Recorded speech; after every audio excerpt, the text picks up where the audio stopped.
Hello everyone, আশা করি তোমরা সবাই খুব ভালো আছো। আজ আমার গলাটা খুব বসে গেছে, তো সরি ফর দ্যাট। একটা রিসেপশন পার্টিতে যাচ্ছিলাম, তো ভাবলাম একটা কুইক লুক তোমাদের সাথে শেয়ার করি, মানে আমি মেকআপের যতটুকু জানি আর কি। তো আমি এখানে আমার মুখ ভালো করে ক্লিন করে গুড ভাইবসের নিম and Tulsi glow toner use করেছি। তারপর অফ ক্যামেরা গুড ভাইবসেরই একটা ফেস অয়েল বা সিরাম যাই বলো না কেন সেটা ইউজ করেছিলাম।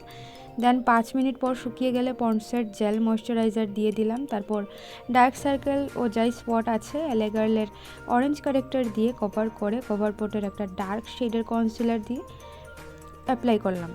তারপর ফিটমি ফাউন্ডেশন এবং সুইস বিউটির লাইট শেডের কনসিলার ইউজ করলাম ফর দ্য হাইলাইট। তারপর সব কিছু খুব ভালো করে ব্লেন্ড করে আইব্রো পেন্সিল দিয়ে শেপটা ফিল করে নিলাম। এবার একটা স্মোকি আই লুক ট্রাই করেছি। এটুকু আই মেকআপ স্কিপ করার কারণ হলো আমার এর ঠিক আগের ভিডিওটাতে এই আই লুক করেছি, যারা দেখেনি প্লিজ দেখে আসতে পারে। তারপর আমার শাড়ির কালার অনুযায়ী একটা গ্রিন শেড নিয়ে এবং তার উপর গ্রিন শিমার দিয়ে আইলিডটা ভালো করে ব্লেন্ড করে নিলাম। তোমরা দেখতেই পাচ্ছ আমি বারবার ঘুরে দেখছিলাম, কারণ আমার খুব লেট হয়ে যাচ্ছিল। তারপর সুইস বিউটির মেকআপ ফিক্সার দিয়ে পুরোটাকে ফিক্স করে নিলাম।